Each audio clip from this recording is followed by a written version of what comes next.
Exceeding the gold standard of science. Welcome, guys. My name is Brian Osborne. I'm a speaker with Answers in Genesis. I'm here with Dr. Nathaniel Jeanson, also a speaker and researcher scientist with Answers in Genesis.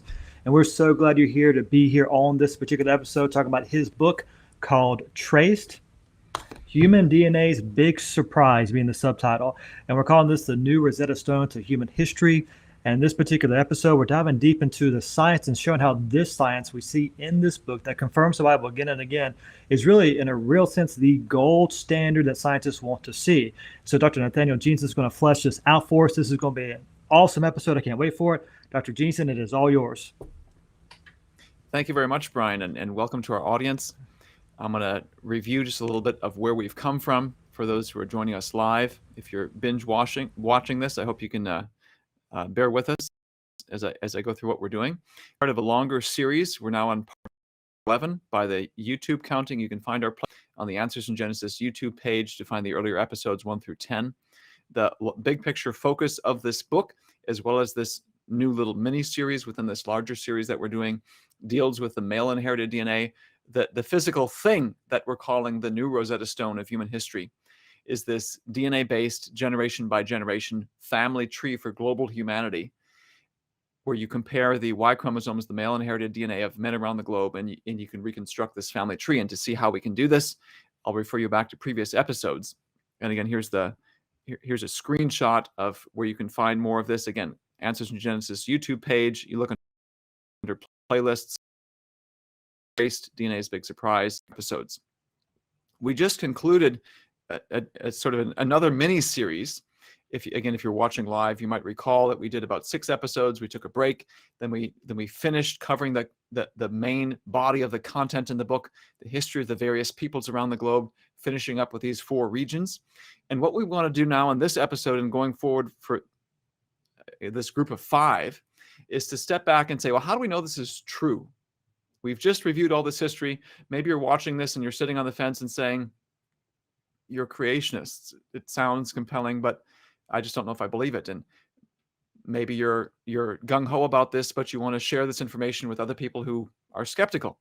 That's part of the purpose of this little mini-series. If we went in depth into every little nitty-gritty scientific detail, it would be a super long series and we'd probably lose most people. What I want to do in this little mini 5-part lesson is give basically a history lesson, where I can give you an overview of here's what's happened prior to it, here's what's led up to the conclusions in Traced, and here's where you can dig into it deeper if you're more technically minded or if you're a scientist by training. But there's a bigger point that I want you to walk away with that I hope this little history lesson will give you.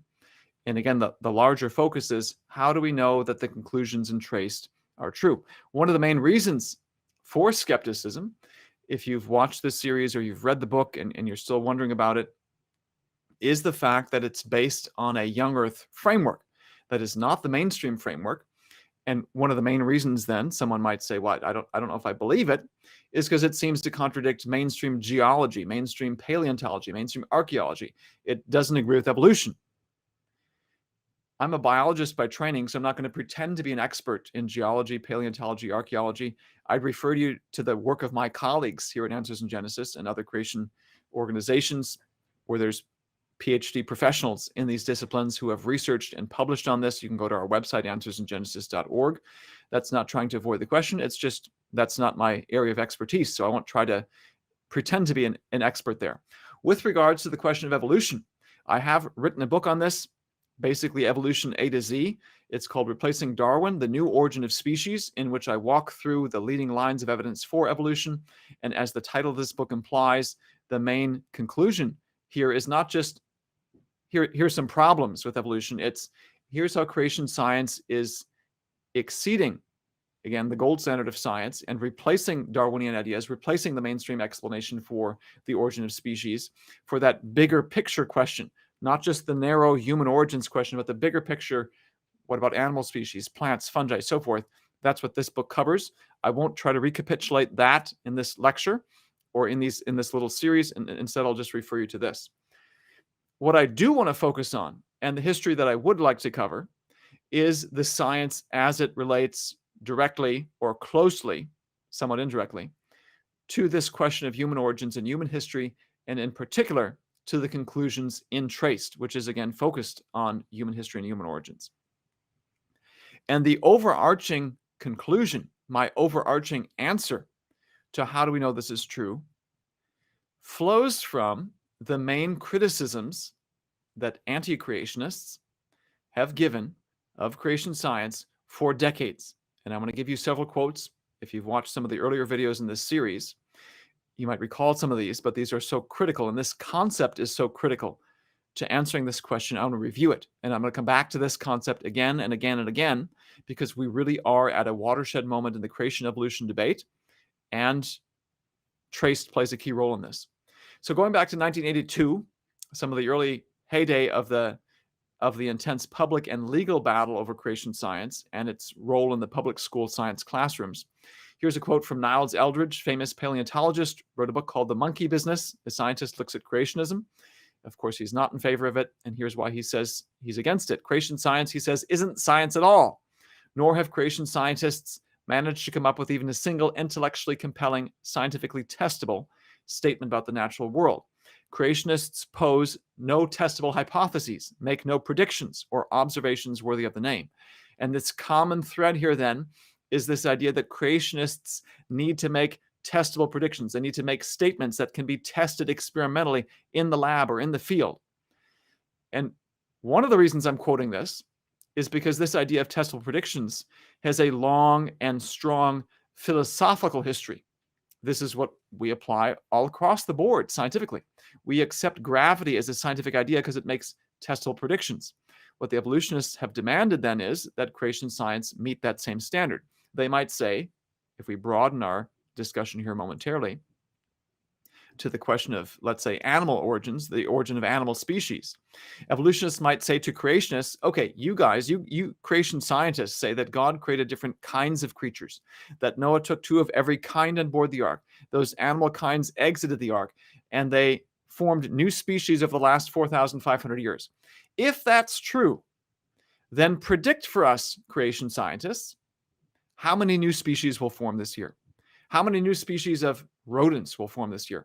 Predict for us how fast or slow this particular species in the wild will mutate its DNA. Something, that sort of thing is what the evolutionists have been demanding. Something that we can go into the lab and experimentally evaluate. Let me give you a quote then around the same time from a federal court decision that said that a particular Arkansas law, which mandated the teaching of creation science in science classrooms, was not legal. The judge said the reason you can't do that is because there are certain criteria for what constitutes science and what does not. He gave about 5 of them. The one that I'm focusing on here is this 5th one, that science is falsifiable. And he said creation science fails to meet these essential characteristics. He says you can't falsify. In other words, you can't experimentally test and in theory try to disprove creation science, but other scientific ideas you can. Fast forward just to show you that this has been a common pattern. This is just not a 1980s concept. Here's a quote from a popular evolution textbook for university students, usually their 3rd year. Douglas Fatuma and his co-author Mark Kirkpatrick have a whole chapter on dealing with creation science.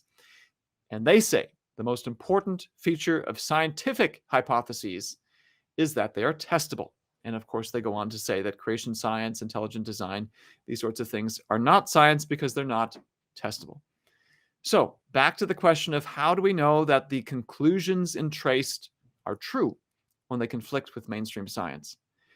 And the answer that I'm going to go back to over and over again as I narrate a history of scientific discoveries over the past decade is that I would say we know the conclusions in Traced are true because they are part of a historical progression of discoveries in which successive, testable, young Earth creation predictions keep working. That's a mouthful, but the point is, it's true because it makes testable predictions and it has fulfilled testable predictions. And this is the gold standard of science, both from a pure philosophical perspective and from an apologetic creation evolution debate perspective. This is what has been demanded of creation scientists for decades. And what I'm going to narrate for you over several episodes of this little mini-series is a decade worth of research that's behind the conclusions in Traced. And I want to narrate it historically so that you can see predictions, fulfillments, predictions, fulfillments. There's this underlying pattern that is held true for a significant period of time. So once again, the Y chromosome, male inherited DNA, is the focus of TRACED. How did we get to the point where we could confidently read off human history from this tree? Because that's essentially what this book does, TRACED. And I want to begin answering that question, not by going back to 2013, where one of my first papers on human genetics was published. I didn't start with the Y chromosome back then, but it's part of the narrative. Instead, I want to begin with where the Y chromosome begins to play a significant role. That's more like 2017, 18, 19. So we're going to start there because that's the main focus of the book TRACED, and I want to narrate a sequence of predictions, fulfillments for you over several episodes, about 3 or 4 episodes. And then we'll step back and give even more of the backstory of the research in other human DNA compartments that led up to where we are today, so that you can see there's been a long, consistent, coherent narrative. Well, one of the first experimental steps that was taken, that I took, was looking at the rate at which the Y chromosome DNA was changed. So again, we're trying to get a broad overview of the sequence of experiments, predictions, and fulfillments that led up to the historical conclusions for the Y chromosome DNA-based tree. One of the first lines of evidence underscoring these conclusions was looking at the rate at which fathers pass on mistaken versions of the Y chromosome, or perhaps more precisely, yes, fathers pass on the Y chromosome to their sons, but at what rate do they make mistakes in copying it? When the sperm stem cells, if we want to get biologically technical and precise, at what rate do they copy that Y chromosome and copy it in an erroneous way? Well, if you look to the mainstream literature, the answer to that specific, precise question came in parts. I started with the Institute for Creation Research in 2009. I got my PhD from Harvard in 2009, working in basically medical sciences question, and I took a job with ICR to focus on more historically creation evolution related research and questions there. And that also happened to be the time then when one of the first studies was published on the Y chromosome mutation rate. In this case, they did not take a whole bunch of fathers and sons. They took 2 Chinese men who had a known common ancestor in the 1800s. They got the Y chromosome sequences of each of these 2 men, compared them, counted the number of differences, and from that, so they got the number of generations that separated them, they got the number of Y chromosome differences between them, and that resulted then in an experimentally measured rate per generation at which this Y chromosome changes. Now, the conclusions they reached based on that rate was that it fit evolution. The rate at which this Y chromosome clock, so to speak, ticked was rather slow. The Y chromosome rate of mutation was slow enough to imply that the origin of the Y chromosome differences that we see today took hundreds of thousands of years. That wasn't the only study. I was aware of this back then. I didn't quite know what to do with the data. I was working on female inherited DNA at that time, which was highly controversial. There was a whole bunch of papers. I'll talk more about that story in a few episodes. But I left that Y chromosome data alone for a time, thinking, well, maybe just more publications will provide a different perspective. In a sense, that is how it turned out. For the mitochondrial DNA, the female inherited DNA, the conclusion that I landed on was simply that there was a bunch of statistical noise and you had to pool all of the data together. For the Y chromosome data, a different explanation seemed to be relevant. And this is what I mean. I have on the slide here that by 2017, I was aware of 4 published father-son mutation rate studies or men of known genealogical relationship studies, just like the 2009 one, those types of studies. There were about 4 that I was aware of, and I put here there were 2 that are high coverage, 2 that are low coverage. Those are technical terms for there were 2 of high-quality DNA sequences, 2 of low-quality DNA sequences. Let me explain what I mean by that and why coverage is the term that we use for it.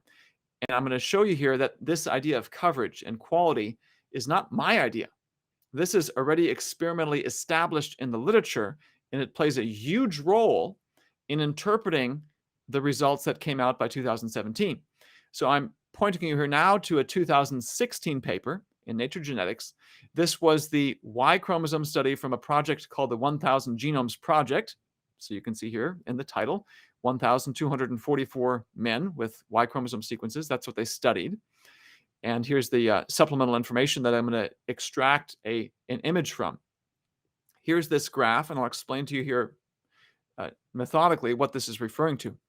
The Y chromosome 1000 genome study from 2016 was basically a low-quality study. It's not one of these 4 that I was referring to, but there's data here that are relevant to these other 4 father-son type mutation rate studies. In 2016, they published, again, what I would call a low-coverage, low-quality study. Let me back up here for a moment and explain to you very briefly how Y chromosome sequencing works with the current technology that's in vogue. The technology is changing, but this is what they had at the time. This is the technology that was basically being used 2009, 2000 through 2017. And it goes like this. You first get a sample of someone's DNA. You might take just a cheek swab, because that contains cells which contain DNA from, let's say, 1,200 men. Then you chemically extract just the DNA. You separate the DNA in those cells from the rest of the cellular contents. Fine. What you want, though, is the Y chromosome sequence. Then what you do is you bust up that chemically isolated DNA into millions of little pieces. There may be 50 letters long, 150 letters long. They're tiny, whatever it is. You do that because you can, with current technology, obtain the sequence of those tiny snippets en masse, in parallel. So you can do it very quickly. So once you do that, now you've got millions of tiny little sections of DNA. Your next task, your next step is to electronically stitch these back together. You have some sort of reference gold standard sequence.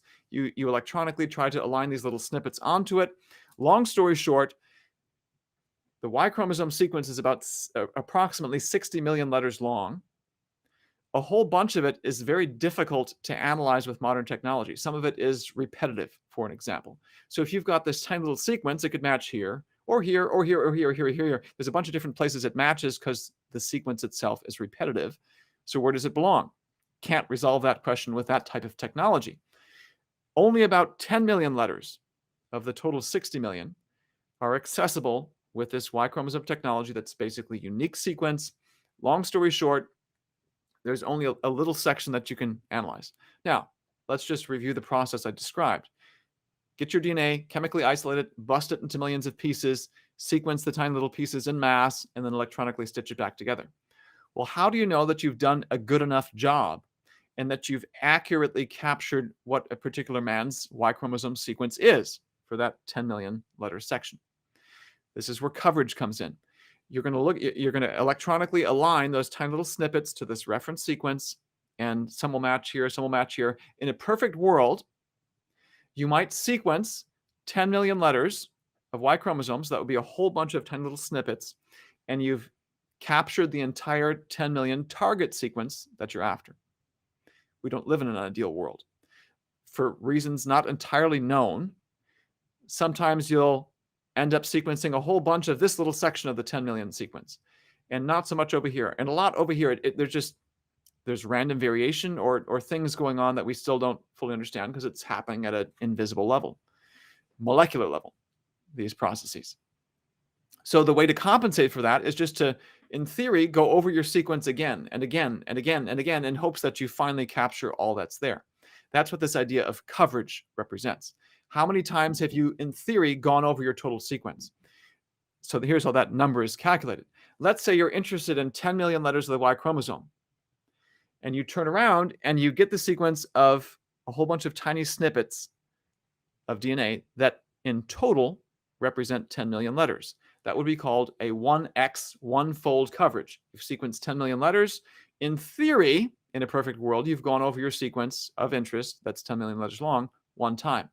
If you go over, so 10 times 30 would be 300 million. Let's say you go over your little snippets, you sequence of these little snippets, you sequence a total of 300 million letters. That's 30 times 10 million. In theory, then you've gone over your sequence 30 million times. Excuse me, you've gone over your sequence 30 times. 300 million versus 10 million, 30-fold coverage. So the point is, that's what this idea of coverage represents. It's what's the chance that you've actually accurately captured what you're interested in. Even if you didn't follow the technical details, that's what's behind it. The 1000 Genomes Project for the Y chromosome had an average of about, I think, 4-fold. It wasn't very good. And so the researchers were interested in answering the question, well, how much did we miss? In theory, we haven't gone over that sequence very well. So of the 1,244 men, let me make sure I got the numbers right, about 143, I think, they separated it out, and then they went over that sequence a whole lot more times so that you have high coverage, high quality. And then they compared, of those 143, let's see what the high coverage versus the low coverage looked like. That's the whole backstory to this graph. This graph represents, here's all the DNA variants that we missed because we did low quality. Again, this is not a father-son mutation rate. This is background to what I'm about to tell you and why it's so relevant and why I think the conclusions in TRACED are valid. This big, tall bar right here, 3,303 variants that they discovered in the high quality, but not in the low quality. The low quality missed 3,343 letters. And in this particular column means we found it in only one of the 143 men. This column over here says, and this still shocks me to this day, even though they went over, on average, the sequences of 1,244 men 4 times, and they took out 143 of those men as a subset. Of those 143 men, there are some DNA variants that they missed in all of them. How do you miss it in all of them? And what's the chance that you go through a whole bunch of different men, randomly isolate their DNA? You shouldn't miss that much, but they did. But this is what the technology does. The bigger point I want to make here, though, is this tall graph. Now, there were some outliers in this particular study of 143 men. Some who just, they missed a whole bunch in one man. Maybe I think there were about, here they said that 4 outliers who had a whole bunch of missed variants. The rest of them, though, they said there was a median. You can think of that kind of like an average. It's not quite that, but on average, you could say, of these 143 men, 12 variants were missed in the low quality versus the high quality. Let me explain this again. If you compare a set of low quality, low coverage sequences to high quality, high coverage sequences, on average, in each individual man, the low coverage will miss 12 variants that are unique to that man and not found in anyone else. Why do I say that? When you are comparing fathers to sons in their Y chromosomes, you are looking for variants, mutations that are unique to the sons and not found in the father and usually not found in anyone else. My point is, we already know from the mainstream literature itself, because they experimentally tested this, that if you do low quality, low coverage, you're going to miss precisely those variants that are at the heart of the mutation rate question. This is what I was getting at. And again, if you want more of the technical details, you can look up this paper on our website. The Answer is a research journal. This particular paper published in 2019. And again, some of the research began around 2017-18. And here's the table from that paper that looks at the 4 different studies. The 2 Chinese men, common ancestor in the 1800s, that's this Xu et al. 2009. And their coverage was about 15-fold. And here's the complicated number that they reported in terms of the mutation rate. Helgeson et al. 2015 was another low coverage, only about 12-fold coverage, study of a whole bunch of Icelandic men who had pedigree, known pedigree relationships. Some might be father-son, some might be, hey, we had a common ancestor in the 1600s. Get the Y chromosome sequences, compare the Y chromosome sequences, count the number of differences, there's your mutation rate. They got a very similar number to this first one out here. These 2 studies represent high coverage, so 35-fold coverage, much higher quality. And again, based on what I just told you, we already expect them to discover more mutations between fathers and sons, because if you do low coverage, you miss DNA variants, for whatever reason, that are unique to individual men.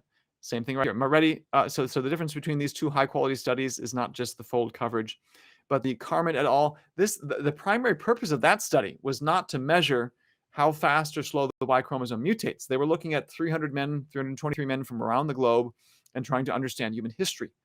As a control to make sure their methods were working, they looked at the DNA between I think about 31 father-son pairs or brother-brother pairs. So brother-brother, they have a common father.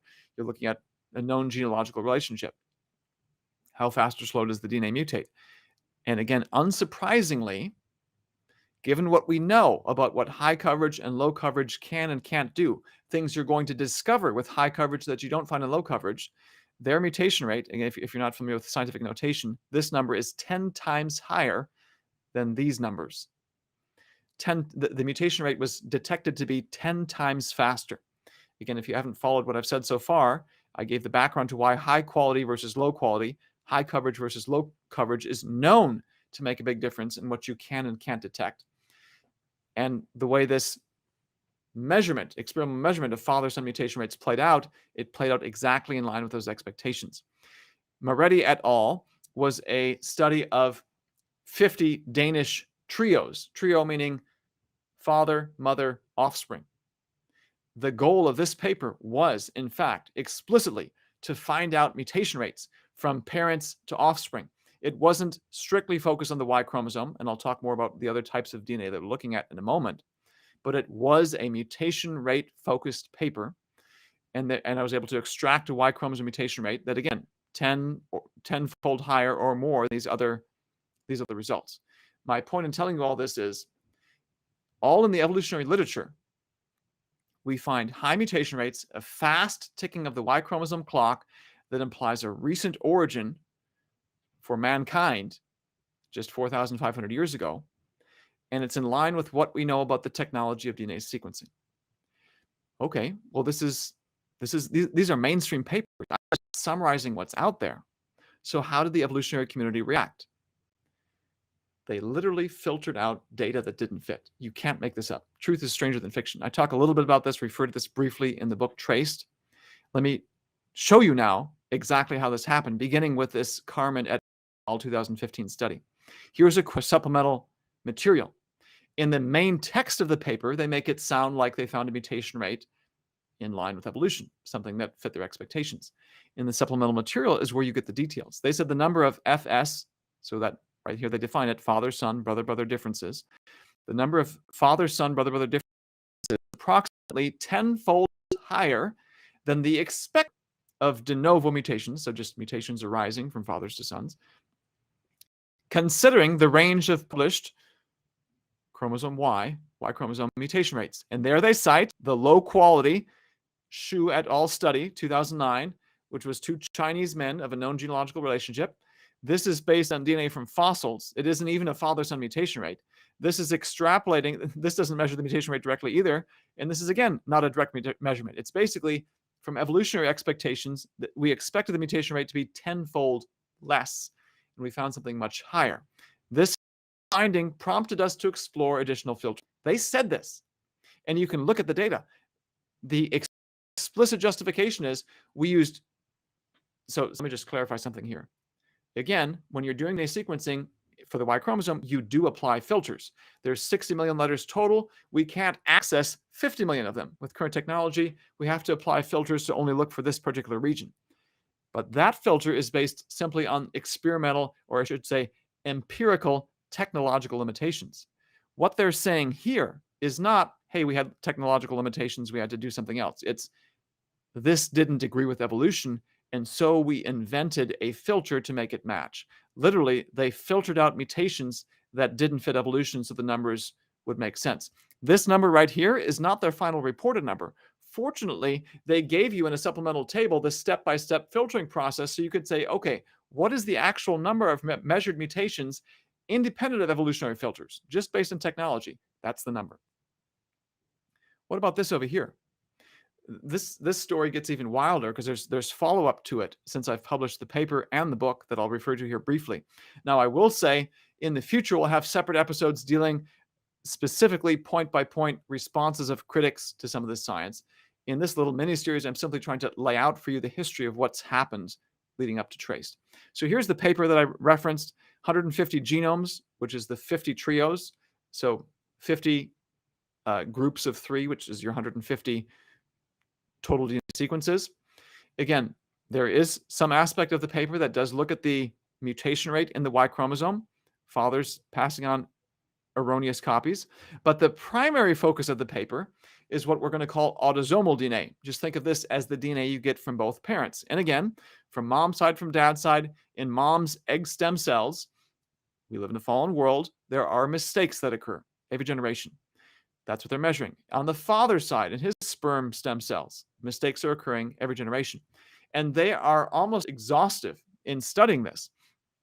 I'm not going to walk you through these various figures. They look at single letter changes. I've basically assumed that for most of our discussion so far. That's where, in terms of the absolute number of individual variants, that's the vast majority of what we're looking at, which is why they spend so much time on it. There is a minority of differences between various people that are called indel, an acronym or an abbreviation for insertions and deletions. Sometimes when your DNA copying machinery is copying the DNA, it skips a section. It skips 5 letters. It deletes 10 letters. It adds accidentally 10 letters. These sort of short sections or chunks of DNA instead of single letters is what are the indel rates. They're looking at those. You can see here a blue line, a red line. It's already been known, and they confirm this here, that older fathers will pass on more mutations than younger fathers. Older mothers, not so much so. There's a biological reason for this, namely that ladies produce their eggs at puberty, and so cells dividing stops for them. A 40-year-old mom, biologically, is almost the same as a 20-year-old mom. Whereas for men, the sperm stem cells, sperm are produced throughout a man's lifespan. And so a 60-year-old dad, a 50-year-old dad, biologically looks much older than a 20-year-old dad because his cells have divided much more. There's been many more opportunities for mutations, and you can empirically measure this. Okay, why am I telling you all this? Because I want to summarize for you what this paper did and did not do, and the silence of this paper is what's telling. So again, they looked at single letter mutations, they looked at chunks, which we call indels. For the DNA we get from both parents, fairly exhaustive there. Exhaustive for single letter mutations. For chunk or indel mutations, they looked at the Y chromosome mutation rate. For indels, and not a word about the single letter changes. Why would they admit that? That's the focus of the whole paper, is mutation rates. In one of the last figures of the paper, they did publish a family tree based on the single letters of the men. They applied a very conservative filter, meaning of the 10 million letters, there's about 9 million. This is already, again, in the literature based on the limits of technology that you can especially access in an unambiguous way. They give that detail. They also gave a scale bar down here for how long the branches are, how many mutations each branch length represents. I found, because I knew there were 17 father-son pairs based on what they said, in this tree, again, there's 50 dads plus there's some of the sons, and not all the offspring are sons. So 50 plus something. I found the closest pairs on this tree, the 17 closest pairs, treated those as the father-son pairs, used this scale bar to extract the number of differences between fathers and sons. And that's how I derived the mutation rate from the raw data. Wouldn't provide it. Now, what's happened since then, since the paper, since the book came out? A critic, an evolutionary critic, emailed the authors of the paper. The authors said, he emailed them basically saying, as far as we can tell, because this guy, Herman Mays, wouldn't actually publish the full correspondence. He's hiding something too. He publishes just select elements from his correspondence with the authors of that Danish study.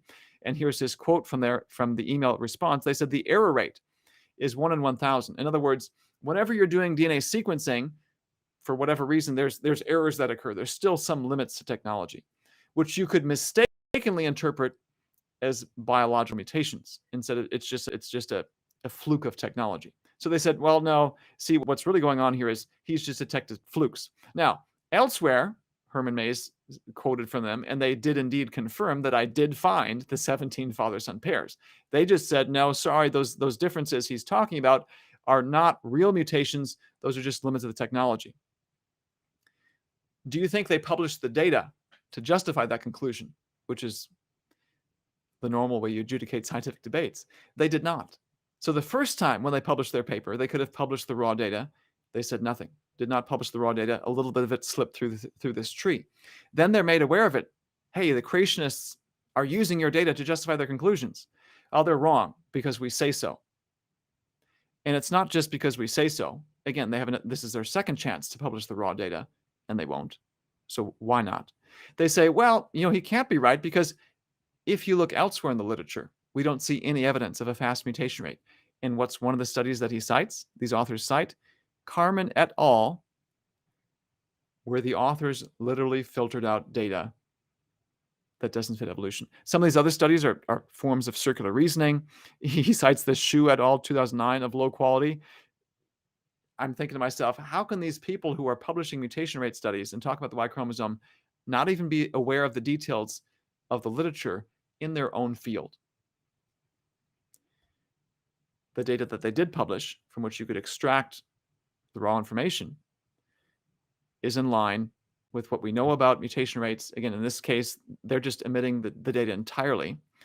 What I've just showed you about the conclusions fits what's known in the literature about the limits of technology. I have a feeling they didn't publish the data the first time or the second time and simply said, trust us, it's wrong, because the rate is too high. We already have an example of this. Now, let me highlight something here. One of the common criticisms of creation scientists, that's factually an error, is that creationists don't publish in the peer-reviewed literature. We do. That paper from 2019 is in the peer-reviewed literature. We have people with terminal degrees who criticize the paper and try to find flaws. What the evolutionists will typically say then as a follow-up is, well, you didn't have evolutionists peer review your paper. True, because many of them don't want to. You can see a debate I did with Herman Mays, the same guy who was emailing these authors, where I asked him basically to, in public, review my book, Replacing Darwin. And anyway, I can point you to that video later, or you can look up on our website. And the write-up I had about it, you watch for yourself. He basically refused to engage the arguments. So even when we try to ask them explicitly for review, that doesn't happen. But I want to say something else here. If the standard of peer review is having your ideological opponents review it, who's reviewing the evolutionary literature? Do the evolutionists ask creation scientists to review the literature? And in light of what we just observed, going back to that Carmen et al. Paper from 2015, where they explicitly say, because of evolution, we're filtering out data, isn't it high time that creation scientists review the literature? Given what happened with this Danish paper, where they're not talking about and not giving the raw data, except in this type of form where you can still extract from it the results, isn't it high time creation scientists review the evolutionary literature? So I'm happy to engage the debate over peer review and such. In a sense, that's kind of what I'm doing here and what I did in my paper, say this is what they've published and here's what they're saying and here's the patterns I've already established, and the conclusion that's rational to draw from all this is that the clock ticks fast. Here's really the bottom line here. If you say, okay, the clock is fast, so how many mutations should occur at this fast rate, which, just to translate those scientific notation numbers to something more practical, the bottom line from this table, let me just go back to it before I go to this graph right here. The rate of 3 times 10 to the negative 7th mutations per base pair per generation, all that technical terminology means, on average, in that section of 10 million letters, about 3 mistakes happen every generation. 3 mistakes. Well, if you do that for hundreds of thousands of years, which is what the evolutionists say, anatomically modern humans have been around for that long, you get a lot of mutations, way more than what we actually observe. These bars represent the statistical range here. Whereas if you take that fast mutation rate you applied over 4,500 years, you capture almost all of what we see. You don't capture this right here. What is this referring to? It's these launches in the tree right here. So it's an error. No, or I should say, no one's actually measured the mutation rate among men in these branches. And one of the predictions that I've put in print, because science is about making testable predictions, is that once someone actually measures the mutation rate in some of these long branches, the label is just haplogroup, especially in haplogroup A00, some of the very longest branches. This tree doesn't even have the very longest of the long branches. It'll have a mutation rate that's even faster than 3 mutations per generation. My point is, the evolutionary literature has measured father-son mutation rates. Some have been of low quality, some have been of high quality. We already know from the evolutionary literature itself, low quality sequences will miss variants that are unique to individuals. Unique to individuals, and that's the definition of looking for mutation rates between fathers and sons. Are there any DNA sequences, any variants that are unique to the son? And when we look at what the evolutionists have published, the low quality coverage misses a lot of mutation rates, misses a lot of variants compared to the high coverage, high quality. And when you look at the high quality ones and the implied fast mutation rate, you get a conclusion of humanity originating just a few thousand years ago. And this further makes additional testable predictions. And again, I say it's a prediction. It's not an argument against it because no one's actually measured it. And my challenge to my evolutionary colleagues is, if you want your views to be considered scientific, predict for me the rate at which these long branch individuals are going to mutate their DNA, put something in print, and then let's go into the lab together and measure it. That's the way science is done. That's just step one in this historical narrative that I want to walk you through to answer the larger question, how do we know that the conclusions in TRACED are true? And the point that I'm going to come back to again and again is it's true because it's part of a historical progression of discoveries in which successive testable young Earth creation predictions keep working. This isn't the end of the story. The critics have a lot to say about, well, you can't do that, you can't do this, and here's why it's wrong. Well, the way you evaluate that is by doing experiments, making predictions, and evaluating them in the future. In other words, this is just step one of a larger narrative, a longer historical narrative, in which we kept testing the predictions that flow from this. The faster mutation rate in some of these long branches isn't the only prediction that flows from this model. So I hope you'll tune in next time where we talk about step two in this process, the longer narrative in which we have predictions, fulfillments, more predictions, fulfillments, meeting this gold standard of science that evolutionists have laid down for decades for creation science. I would argue that creation scientists are meeting and exceeding the standard that evolutionists are not. And that's what adds to the validity of the conclusions in this book. I referenced this earlier book as well, Replacing Darwin, The New Origin of Species, that talks about the wider creation evolution question. I wrote this really for a skeptical audience, someone who doesn't agree with me. 10 chapters of science, ends with the gospel. So if you're a Christian watching and you say, well, can I give this to, what if I'm interested in evangelism? That's part of what I had in mind. In addition to the scientific goals, this book, Replacing Darwin Made Simple, is sort of the Cliff Notes version of that, thinking explicitly of a church audience. Again, if you're watching this, you've got questions, there's ways to connect with me on social media, and happy to correspond that way. Stay tuned for more to come. This is just the first step in looking at the science behind traced human DNA's big surprise. There's more to the gold standard that I want to show you, how creation scientists are meeting and exceeding that. We'll have more to come, so I hope you'll stay tuned. And I'll turn it back over to Brian. Oh, that was absolutely incredible. I love seeing how real science confirms the Bible again and again, and how you're making testable predictions and those are being fulfilled. We look forward to the coming predictions and their fulfillment as well, Lord willing, as you do all this science.